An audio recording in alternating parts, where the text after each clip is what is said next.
사람들은 누군가가 자신을 무시하고 업신여기면 화를 내게 되는데, 저는 중학교를 입학하고 한 달 만에 담임 선생님에게 무시를 당한 적이 있습니다. 저는 이제 국민학교를 다닌 세대인데, 요즘에도 뭐 중학교 올라갈 때 배치고사를 치는지는 모르겠지만, 저는 이제 국민학교에서 중학교 이렇게 올라갈 때 배치고사를 쳤습니다. 그리고 그 시험은 뭐 중학교 입학하는데 큰 영향이 없는 시험이라서 국민학교 때 공부도 안 했지만 시험도 그냥 뭐 중요하지 않으니까 대충 시험을 쳤던 그런 기억이 있습니다.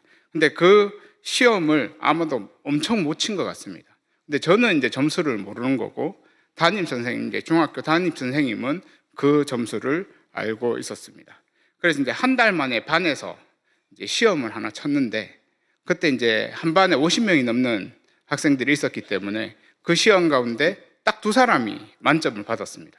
근데 제가 이제 만점을 받아서, 제가 공부를 해서 만점 받은 기억이 거의 없기 때문에 칭찬을 듣겠다, 선생님한테 칭찬을 듣겠다 생각했는데, 일단 2사람을 나오라 했습니다. 만점 받았으니까 나오라 해서 제 옆에 있는 친구는 굉장히 칭찬했습니다. 이 친구는 공부를 잘하는 친구, 아마 이제 배치고사 성적과 함께 보면서 이제 이 친구는 굉장히 잘하는 친구라고 이렇게 이야기를 했고, 그러면서 이제 저를 딱 보더니 선생님이 너는 옆에 있는 친구 뺏긴 거 아니냐, 컨닝한 거 아니냐, 이 말을 하는 겁니다.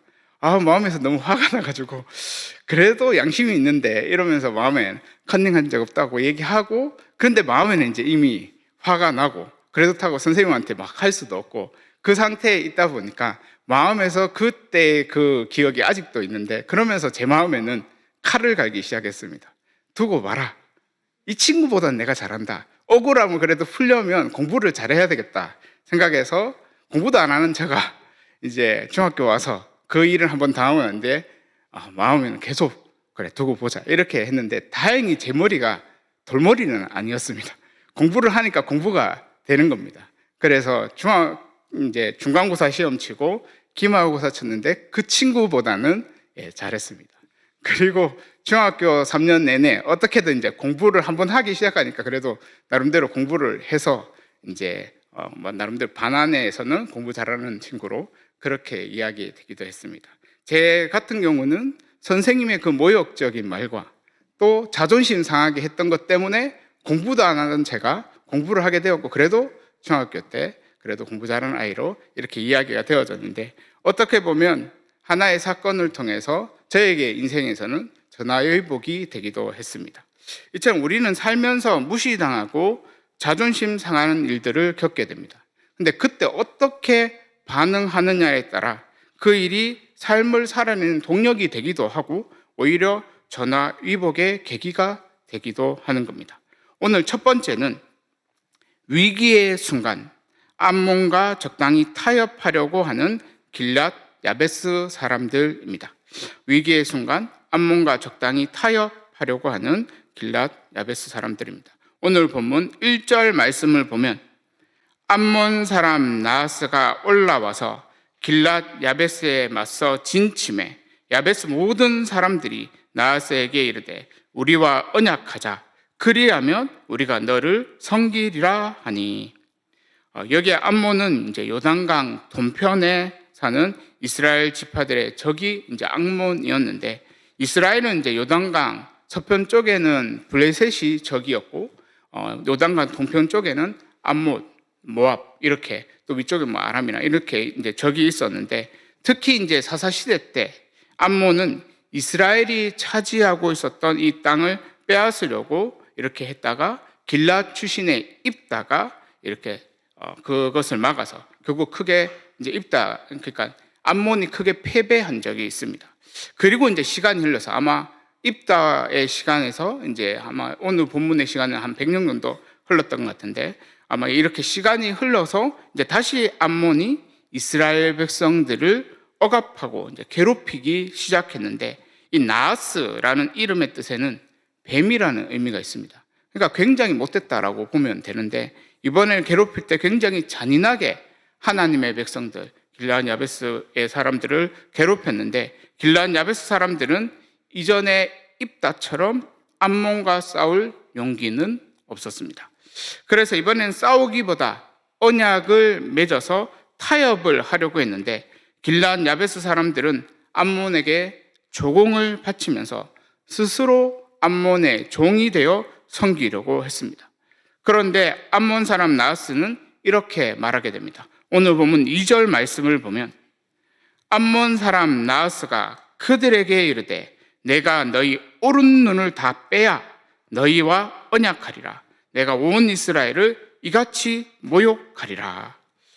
여기에 너희 오른 눈을 다 뺀다라는 의미는 이제 모욕을 주기 위해서 이렇게 하는 것인데, 그 당시 이제 군사들은 방패를 왼쪽으로 방패를 들고 있었다. 그러니까 방패를 이렇게 들면 이제 왼쪽 눈은 가리게 되니까 오른쪽으로 보고 싸워야 했습니다. 근데 오른쪽 눈을 뽑게 되어지면 이제 군사로서, 그러니까 전투력은 완전히 상실을 하게 되어집니다. 한마디로 오른쪽을 눈을 빼게 되면 이들은 결국 농사나 짓고 일시키는, 노예처럼 그렇게 일시키는 일만 해야 되는 사람이 되는 것입니다. 그러니까 암몬은 스스로 종이 되려고 했던 그러한 길앗 야베스 사람들을 아예 눈을 뽑아서 노예로 부려먹을 그러한 생각까지 한 것을 볼 수가 있습니다. 그러니까 영적으로 적당히 타협하고 영적으로 한번 밀리기 시작하면 얼마나 비참해질 수 있는가를 오늘 본문에서는 말씀해 주고 있는데, 우리는 죄와 타협을 하면 안 됩니다. 악과도 타협을 하면 안 됩니다. 그런데 우리도 길앗 야베스처럼 싸울 힘이 없다고, 또 이길 힘이 없다고 적당히 타협하려고 하는데, 타협하면 그것으로 끝나는 것이 아니라 오늘 본문처럼 우리의 눈을 뽑아 더 비참하게 만드는 것입니다. 마치 삼손처럼 두 눈 뽑혀서 맷돌이나 돌리는 그런 비참한 인생을 만든다라는 것입니다. 그래서 히브리서 12장 4절 말씀에는 이렇게 말씀하고 있는데, 너희가 죄와 싸우되 아직 피 흘리기까지는 대항하지 아니하고, 이렇게 되어 있는데, 죄와 싸울 때는 피 흘리기까지 싸우라고 히브리서 12장 4절 말씀에는 말씀해 주고 있습니다. 그러니까 죄와는 피 흘리기까지 싸워야 이길 수 있다라는 겁니다. 그러니까 우리는 죄와 싸워 이길 수 없습니다. 우리 힘으로는 이길 수 없습니다. 악과도 싸워 이길 수 없습니다.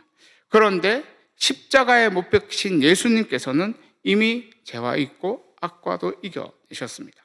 그래서 우리는 죄와 적당히 타협하지 않고 스스로 종이 되지 않고 어떻게 해서든 십자가 붙들고 피 흘리기까지 싸우면 우리는 결국 승리할 수 있습니다.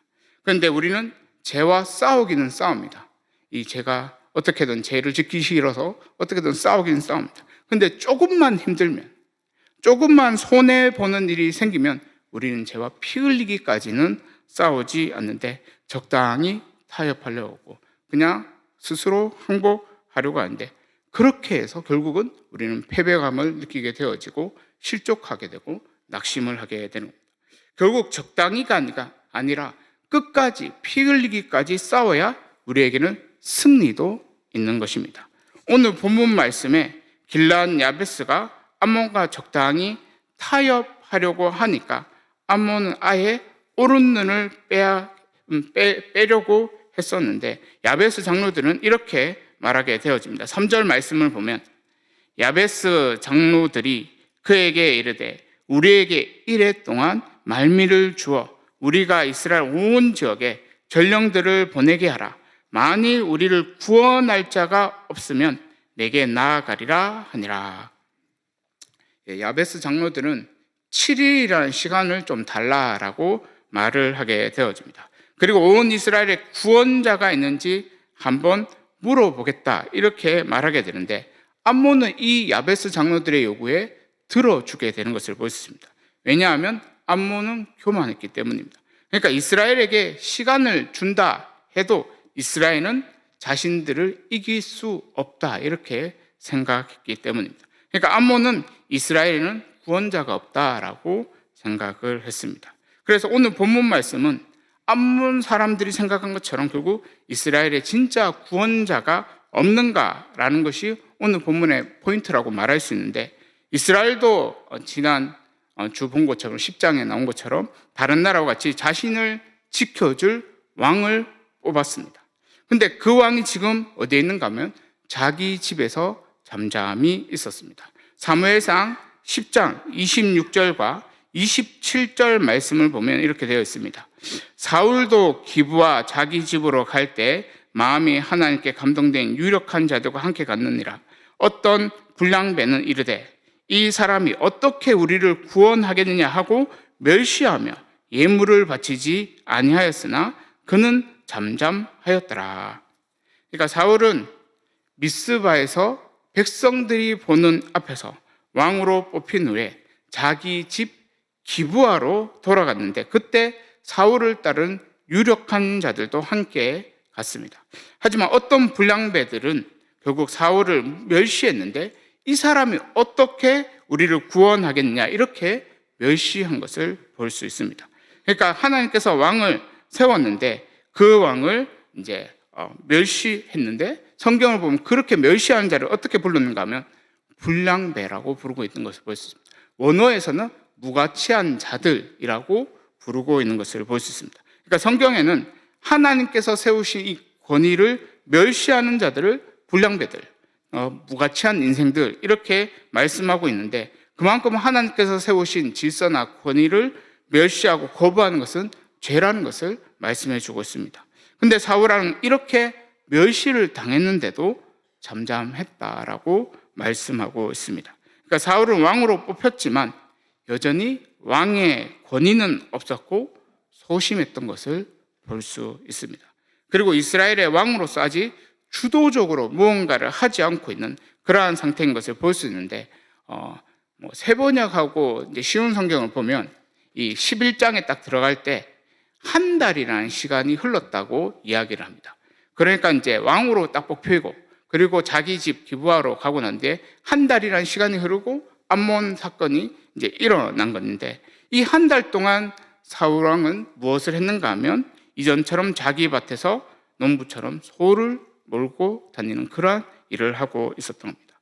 그래서 불량배들을 하나 잠잠하게 하지도 못하고 그냥 자신이 잠잠하게 그냥 소심하게 왕으로서의 권위도 없이 사울 왕은 있었는데 정말 이 국가적인 위기 가운데 이러한 사울이 해결할 수 있는가가 오늘 본문에서 말씀하고 있는데 오늘 본문을 보면 두 번째는 소심하고 왕으로서의 권위도 없었던 사울 왕에게 하나님의 영이 크게 임하게 되는 것을 볼 수 있습니다. 사울 왕은 소심했지만 자기 애가 강했고 그리고 자존심도 강했는데 그럼에도 자신을 멸시하던 이 불량배들과 자존심 싸움은 하지 않았습니다. 그리고 왕으로서 무엇을 해야 할지 몰라서 결국은 자기가 이전에 했던 그 일을 하게 되는데 오늘 보면 4절과 5절 말씀을 보면 이에 전령들이 사울이 사는 기브아에 이르러 이 말을 백성에게 전하매 모든 백성이 소리를 높여 울더니 마침 사울이 밭에서 소를 몰고 오다가 이르되 백성이 무슨 일로 우느냐 하니 그들이 야베스 사람의 말을 전하니라. 여기에 보면 이제 기브아 사람들은 길란 야베스 사람들의 소식을 듣고는 모두 소리 높여 운 것을 볼 수 있는데 이것은 이 길란 사람들하고 길란 야베스 사람들하고 기브아 사람들이 어느 정도 연관이 있어서 이렇게 심하게 울었습니다. 그러니까 사사기에 보게 되면 사사기 19장에서 21장의 이 내용 가운데 보면 레위인 첩사건이 나옵니다. 그 첩사건을 통해서 이스라엘에는 내전이 일어나고 베냐민 지파 사람들이 거의 다 죽는데 그게 600명만 살아남는 것을 거기서 볼 수 있습니다.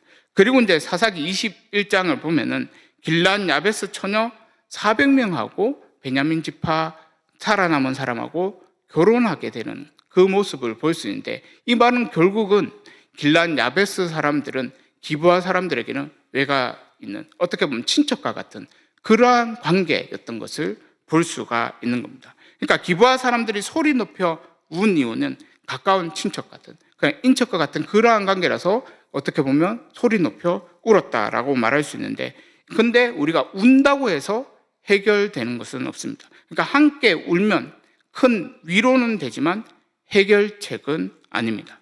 하지만 하나님 앞에서 함께 울고 부르짖으면 다릅니다. 그러니까 내가 할 수 없는 것, 그래서 울 수밖에 없는 상황 가운데 있을 때는 우리는 그냥 주님 앞에 울면 됩니다. 주여라고 외치고 그냥 울면 되는 겁니다. 그러면 하나님께서 부르짖는 그 기도 소리를 들으십니다. 그리고 우리에게 성령을 부어 주시는데, 우리에게 성령이 임하기만 하면 우리의 현실이 아무리 두려운 현실 가운데 있어도 싸울 수가 있습니다. 그러니까 슬프면 울어야 합니다. 우리의 현실 가운데 내 힘으로 해결할 수 없는 문제를 마주하면 도망치지 말고 숨지 말고 생각하지 말고 울어야 하는 겁니다. 근데 어디서 울어야 하느냐 하면 하나님 앞에서 울어야 합니다. 십자가 붙들고 울어야 하는 겁니다. 어떻게 보면 이것이 바로 기도라고 말할 수 있습니다. 그리고 우리가 부르짖고 기도하면 결국 당장 현실은 안 바뀝니다. 두려운 현실은 바뀌지 않습니다. 하지만 싸울 힘이 생깁니다. 부르짖어 기도하면 성령이 부어져서 우리는 싸울 힘이 생기게 되는 겁니다. 오늘 본문의 기브아 사람들은 어떻게 보면 인간적인 마음으로 울었습니다. 하지만 밭에서 소를 몰았던 이 사울왕에는 하나님의 영이 갑자기 크게 임하게 되는 것을 볼 수 있습니다. 6절 말씀을 보면 사울이 이 말을 들을 때 하나님의 영에게 크게 감동되매 그의 노가 크게 일어나. 그러니까 성령이 임하니까 불의한 일 가운데 분노를 하게 되는 것을 볼 수가 있는데, 사울왕은 지금까지 소심한 자였습니다. 왕이 되고도 소심했습니다. 자신을 멸시하는 불량배들에게도 아무 말도 하지 못하고 잠잠했던 자가 사울 왕이었습니다. 그런데 성령이 임하니까 달라졌습니다. 거룩한 영이 임하니까 달라졌는데 마땅히 싸워야 할 것과 싸우게 되는 것을 볼 수 있습니다. 불의한 일들과 싸우고 죄와 싸우고 악과 싸우고 하나님 뜻을 이루기 위해 싸우게 되는 것을 볼 수 있습니다. 그러니까 우리에게 성령이 임하면 나를 위해 분노하지 않습니다. 나의 자존심을 지키기 위해 분노하지 않습니다. 주를 위해 분노를 하게 되어지는데, 만약 우리의 분노가, 나의 분노가 나를 위해 나의 성질 더러운 그 성격 때문에 분노하는 것이라면 그것은 나에게도 도움이 안 되고 다른 사람에게도 도움이 안 됩니다. 그러한 분노는 하나님의 의를 이룰 수 없습니다. 자기를 파괴시키고 남도 파괴시킵니다. 하지만 오늘 본문과 같이 성령이 임해서 거룩한 분노가 일어나면 나도 살리고 다른 사람도 살릴 수 있게 되어지는데, 오늘 본문의 사울왕은 왕이지만 이스라엘의 이제 왕위 제도가 한 번도 제대로 세워진 적이 없기 때문에 어떻게 해야 될지 모르는 상황 가운데 있었습니다. 그래서 밭에서 소나 몰고 있는 그러한 상황 가운데 있었는데, 사울왕은 왕으로서 그냥 소나 몰고 있었고, 그 가운데 길랏 야베스 소식은 왕에게 원래 체계로 보면 먼저 들어가야 되는데 다른 사람들 다 알고 또 이제 사울왕에게 들어온 것을 볼 수 있습니다. 그러니까 만약 왕의 권위를 내세웠으면 이 책이 잘못됐다고 그것과 싸울 수 있었습니다. 근데 사울왕은 그런 거 하지 않습니다. 그거에 대해 분노하는 것이 아니라 길랏 야베스가 모욕당하는 그 일 가운데 그 일을 듣고는 불같이 화를 내는데 17절 말씀을 보면 한겨리의 소를 잡아 각을 뜨고 전령들의 손으로 그것을 이스라엘 모든 지역에 두루 보내어 이르되 누구든지 와서 사울과 사무엘을 따르지 아니하면 그의 소들도 이와 같이 하리라 하였더니 여호와의 두려움이 백성에게 임하매 그들이 한 사람같이 나온지라. 여기에 보면 여호와의 두려움이 임해서 이스라엘 백성들이 한 사람같이 나왔다라고 말씀하고 있는데, 성령이 임하고 하나님의 말씀이 임하면 눈에 보이는 현실이 두려운 것이 아니라 여호와가 두려워집니다. 그래서 순종을 하게 되어지는데, 우리들이 무엇을 두려워하는가에 따라 우리의 행동도 달라집니다. 우리가 현실을 두려워하면 결국 우리는 비겁해집니다. 현실을 두려워하게 되면 비겁해지고 죄와 타협하게 되고 악과도 타협하게 되어집니다. 하지만 여호와를 두려워하게 되어지면 우리는 두려운 현실 속에서도 담당하게 또 어떻게 보면 담대하게 나갈 수 있게 됩니다. 죄와도 타협하지 않고 악과도 타협하지 않고 끝까지 싸우고 끝까지 순종할 수 있게 되는데, 하나님께서는 순종하는 자에게 사람도 붙여주시고 지혜도 주시는 것을 볼 수 있습니다. 오늘 본문 8절부터 11절까지의 말씀을 보면, 사울이 베색에서 그들의 수를 세어보니 이스라엘 자손이 30만 명이요 유다 사람이 3만 명이더라. 무리가 와 있는 전령들에게 이르되 너희는 길란 야베스 사람에게 이같이 이르기를 내일 해가 더울 때 너희가 구원을 받으리라 하라. 전령들이 돌아가서 야베스 사람들에게 전하매 그들이 기뻐하니라. 야베스 사람들이 이에 이르되 우리가 내일 너희에게 나아가리니 너희 생각에 좋을 대로 우리에게 다 행하라 하니라. 이튿날 사울이 백성을 3대로 나누고 새벽에 적진 가운데로 들어가서 날이 더울 때까지 암몬 사람들을 치매 남은 자가 다 흩어져서 둘도 함께한 자가 없었더라. 그러니까 하나님께서는 순종하는 자에게 은혜를 베풀어 주시는데, 성령이 임하면 순종하게 되어집니다. 그 여호와를 두려워하게 되어지면 우리는 순종을 하게 되어집니다.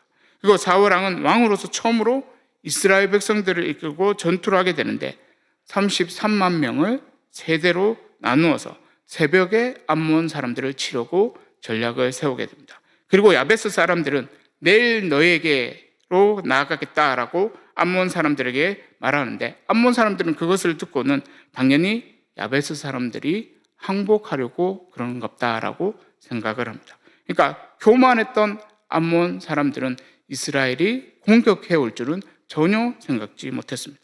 그래서 암몬 사람들이 방심한 그 틈을 타서 새벽에 공격을 했는데 결국 순종하니까 승리하게 되는 것을 볼 수 있습니다. 결국 두려운 현실 속에서 순종을 해야 역사가 일어나는데, 우리에게도 성령이 임하고 여호와를 두려워하게 되면 순종을 할 수 있습니다.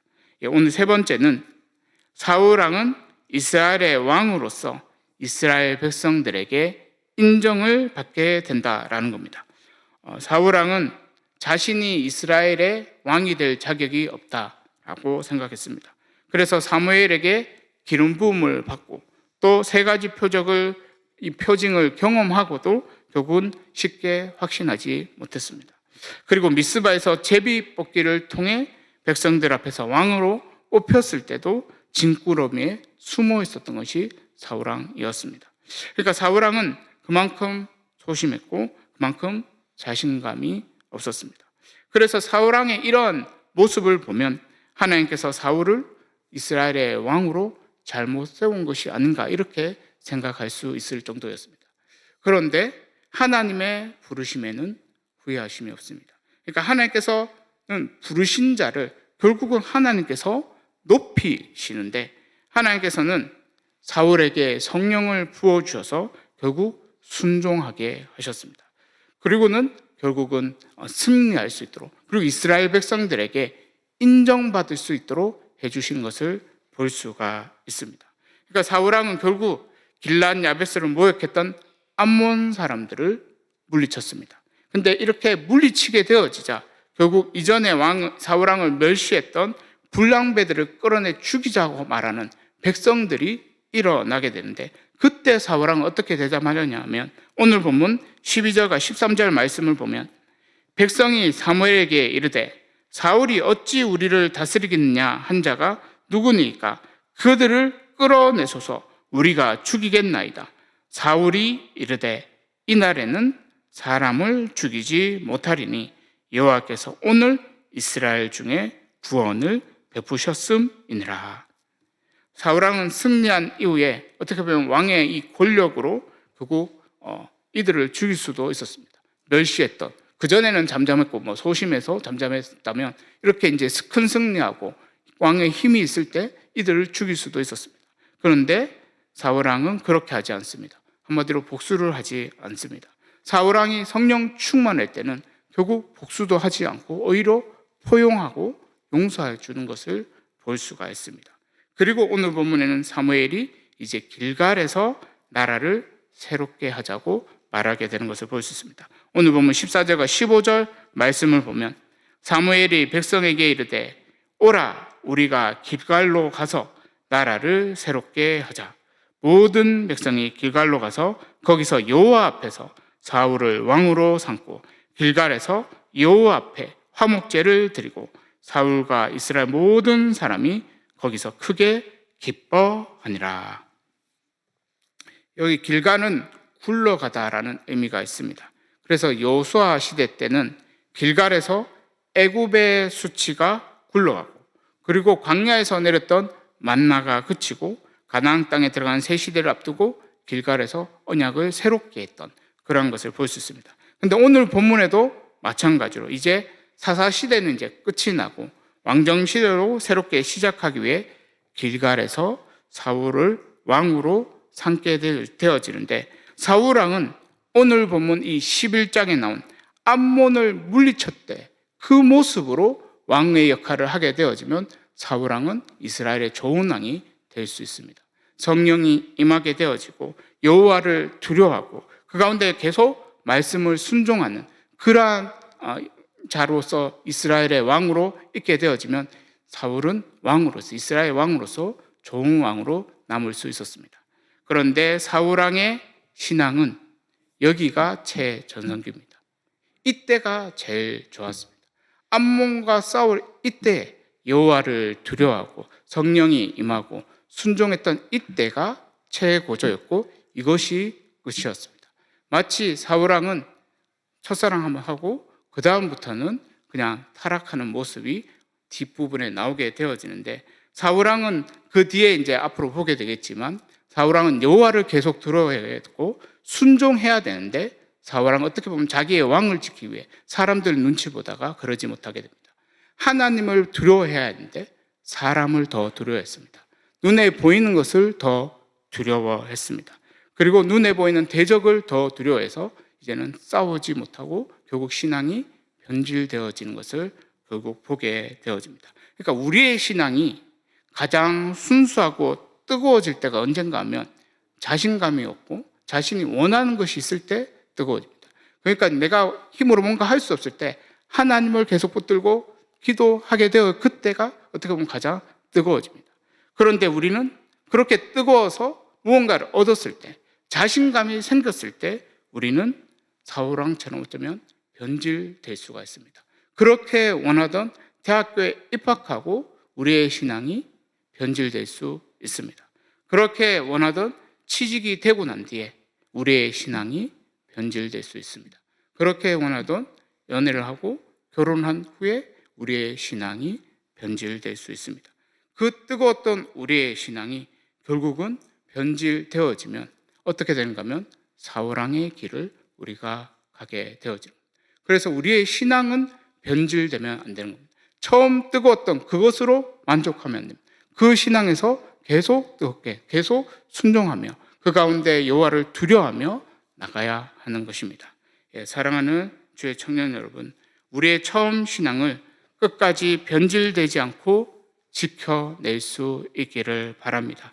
우리들이 원하는 것을 얻고 하나님께서 부르신 그 자리에 서게 될 때 오히려 우리의 인생의 위기들은 더 많이 겪게 됩니다.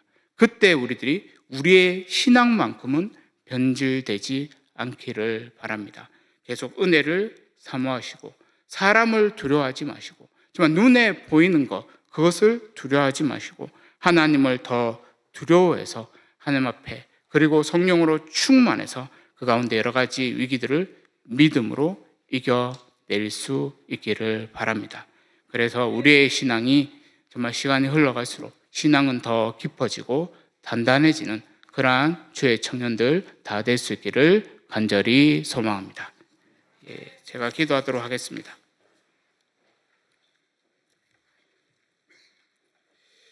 하나님 아버지, 우리의 신앙이 변질되지 않기를 원합니다. 눈에 보이는 상황이나 유혹 앞에 우리의 신앙을 잘 지켜낼 수 있기를 원합니다. 먼저 우리의 신앙이 뜨거워지게 하여 주시옵소서. 인생의 여러 가지 위기의 순간 쉽게 타협하고 쉽게 도망치지 말고 더 주의 은혜를 구하고 더 주님께 매달려서 믿음으로 우리에게 닥친 여러 가지 위기들도 이겨내는 우리들이 다 될 수 있도록 은혜 다하여 주시옵소서. 특별히 우리 모두 한 사람 한 사람에게 성령을 부어 주시옵소서. 우리의 속사람을 변화시켜 주시옵소서. 그래서 두려운 현실 속에서도 여호와를 두려워할 수 있도록 은혜 베풀어 주시고 성령으로 충만해서 순종함으로 위기들을 다 이기고 신앙은 더 깊어지는 우리들이 다 될 수 있도록 은혜 다하여 주시옵소서. 우리의 신앙이 적당히 타협하는 그러한 신앙이 아니라 끝까지 피 흘리기까지 싸워 승리하는 그러한 신앙 되게 하여 주시옵소서. 감사드리며 예수님의 이름으로 기도드리옵나이다.